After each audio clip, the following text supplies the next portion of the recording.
Japan एक ऐसा देश जो अपनी खूबसूरत वादियों और जीवंत संस्कृति के लिए जाना जाता है, एक जोखिम भरी भौगोलिक स्थिति का बोझ भी उठाता है।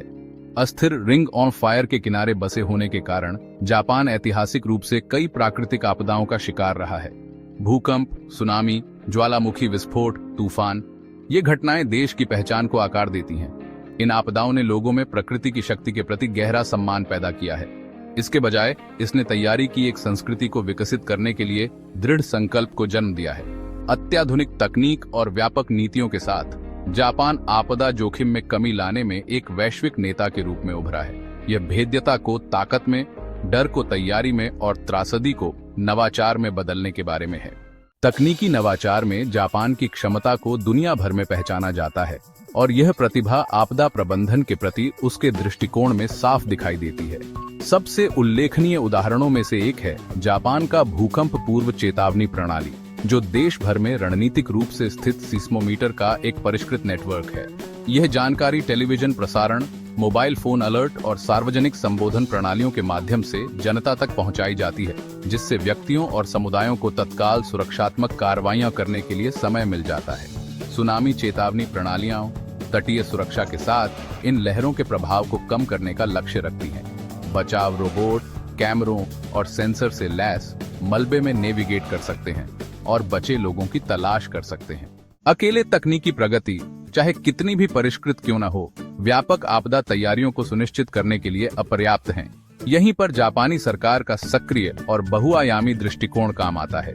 देश की अंतर्निहित भेद्यता को पहचानते हुए सरकार ने जोखिमों को कम करने और लचीलापन बढ़ाने के उद्देश्य से नीतियों, विनियमों और पहलों का एक मजबूत ढांचा लागू किया है।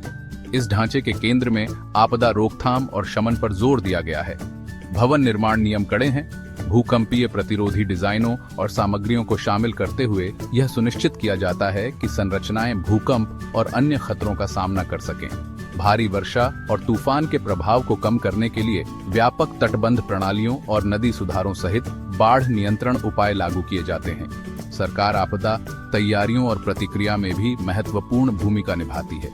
निकासी प्रक्रियाओं, आपातकालीन प्रतिक्रिया प्रोटोकॉल और प्राथमिक उपचार उपायों का पूर्वाभ्यास करने के लिए देश भर में स्कूलों, व्यवसायों और समुदायों को शामिल करते हुए नियमित रूप से आपदा अभ्यास आयोजित किए जाते हैं। संभावित खतरों, सुरक्षा उपायों और तैयारियों के महत्व के बारे में नागरिकों को शिक्षित करने के लिए नियमित रूप से जन जागरूकता अभियान शुरू किए जाते हैं। आपदा की स्थिति में एक त्वरित और समन्वित प्रतिक्रिया सर्वोपरि है। जापान ने एक सुपरिभाषित संगठनात्मक संरचना और व्यापक नीतियां स्थापित की हैं, ताकि यह सुनिश्चित किया जा सके कि सरकार के सभी स्तर, साथ ही संबंधित एजेंसियां और संगठन प्रभावित समुदायों की तात्कालिक जरूरतों को पूरा करने और तेजी से वसूली को सुविधाजनक बनाने के लिए एक साथ मिलकर काम कर सकें। राष्ट्रीय स्तर पर प्रधानमंत्री केंद्रीय आपदा प्रबंधन परिषद के प्रमुख होते हैं, जो प्रमुख मंत्रियों और विशेषज्ञों को आपदा प्रबंधन नीतियों को तैयार करने और उनके कार्यान्वयन की निगरानी के लिए एक साथ लाता है।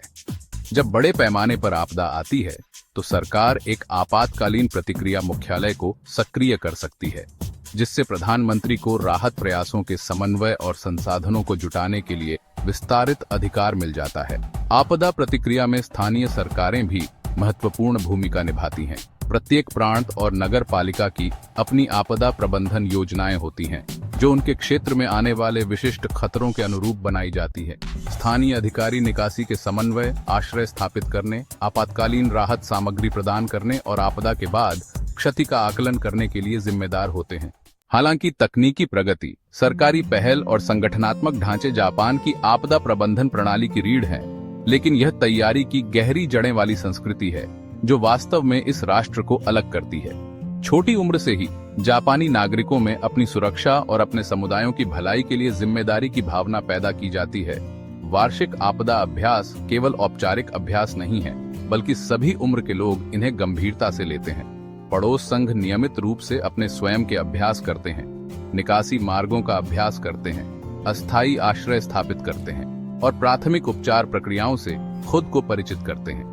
तैयारी की इस संस्कृति को लोकप्रिय मीडिया के माध्यम से और मजबूत किया जाता है। टेलीविजन कार्यक्रमों, फिल्मों और यहाँ तक कि मंगा कॉमिक्स में अक्सर आपदा से संबंधित विषयों को दिखाया जाता है और तैयार रहने के महत्व पर जोर दिया जाता है।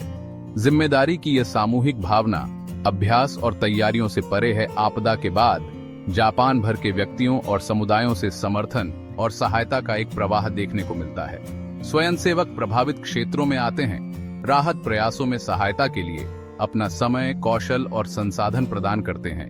भोजन और पानी वितरित करने से लेकर चिकित्सा सहायता प्रदान करने और मलबे को साफ करने तक। जापान ये मानता है कि प्राकृतिक आपदाएं राष्ट्रीय सीमाओं से परे हैं और वैश्विक लचीलापन बनाने के लिए अंतर्राष्ट्रीय सहयोग आवश्यक है। देश सक्रिय रूप से आपदा जोखिम न्यूनीकरण में अपने कठोर ज्ञान, विशेषज्ञता और सर्वोत्तम प्रथाओं को अन्य देशों के साथ साझा कर रहा है, विशेष रूप से वे जो प्राकृतिक खतरों के प्रति अत्यधिक संवेदनशील हैं। जापान इंटरनेशनल कोऑपरेशन एजेंसी या JICA इस प्रयास में महत्वपूर्ण भूमिका निभाती है। दुनिया भर के विकासशील देशों को तकनीकी सहायता, प्रशिक्षण कार्यक्रम और क्षमता निर्माण सहायता प्रदान करती है। जापान अंतर्राष्ट्रीय आपदा जोखिम न्यूनीकरण एजेंडा को आकार देने में भी सहायक रहा है। 2015 में संयुक्त राष्ट्र के सदस्य राज्यों द्वारा अपनाए गए 15 वर्षीय स्वैच्छिक समझौते आपदा जोखिम न्यूनीकरण के लिए सेंडाई फ्रेमवर्क के विकास और अपनाने में महत्वपूर्ण योगदान दे रहा है। सरकार के नेतृत्व वाली पहलों से परे जापानी विश्वविद्यालय, अनुसंधान संस्थान और गैर सरकारी संगठन दुनिया भर में अपने समकक्षों के साथ सहयोगी परियोजनाओं में सक्रिय रूप से लगे हुए हैं, ज्ञान का आदान प्रदान कर रहे हैं, संयुक्त शोध कर रहे हैं और आपदा में आम चुनौतियों का समाधान करने के लिए नवीन समाधान विकसित कर रहे हैं। जोखिम में कमी। आपदा जोखिम न्यूनीकरण में एक वैश्विक नेता बनने की दिशा में जापान की यात्रा लंबी और कठिन रही है, जो जीत और त्रासदियों दोनों से भरी हुई है। प्रत्येक आपदा, जबकि दर्द और नुकसान पहुंचाती है, एक कठोर लेकिन अमूल्य सबक के रूप में भी काम करती है, जो राष्ट्र को अपने दृष्टिकोण को परिष्कृत करने, अपने संकल्प को मजबूत करने और मजबूत और अधिक लचीला बनने के लिए प्रेरित करती है। तकनीकी प्रगति, सरकारी पहल, संगठनात्मक ढांचे, सामुदायिक जुड़ाव और अंतर्राष्ट्रीय सहयोग का जटिल ताना बाना, जो जापान की आपदा प्रबंधन प्रणाली की विशेषता है, अपने नागरिकों की सुरक्षा और कल्याण को सुनिश्चित करने के लिए अपने लोगों और उसके नेताओं की अटूट कमिटमेंट के प्रति एक वसीयतनामा के रूप में कार्य करता है।